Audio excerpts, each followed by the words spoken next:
আমরা বশীকরণ নিয়ে অনেক প্রবলেমের মধ্যে আছি। প্রচুর জনকে দেখিয়েছি বশীকরণ হচ্ছে বা বশীকরণ হচ্ছে না, তারা হতাশা হয়ে পড়ছেন। হতাশা হওয়ার কিছু নেই। বশীকরণ সাবজেক্ট অবশ্যই সত্য এবং অবশ্যই আপনি পাবেন। আপনাকে বশীকরণ করতে গেলে আপনি যদি মনে করেন যে বশীকরণটা আমি বাড়িতে বসে করব, আপনি বাড়িতে বসেও করতে পারেন। যদি মনে করেন যে না আমি গিয়ে করব, আমার বাড়িতে করাটা সমস্যা আছে, তাহলে আপনি আমার সঙ্গে এসে দেখা করেও করতে পারেন, কোনো সমস্যা নেই। তো বশীকরণ যদি যেটা আমি টোটকাটা আপনাকে বলবো, সেই টোটকাটা হচ্ছে দোল উৎসব নিয়ে। দোলের মধ্যে আপনি বাড়িতে বসে আপনার বশীকরণ কাজ আপনি করতে পারেন।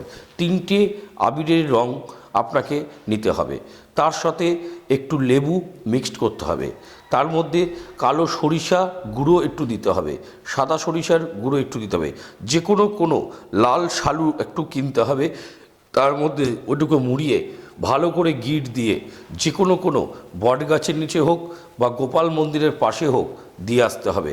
আপনার মনের কামনা আপনি পূরণ করতে পারবেন এবং আপনার মনের প্রিয় মানুষকে আপনি কাছে আনতে পারবেন এবং আপনার বশীকরণ হতে বাধ্য।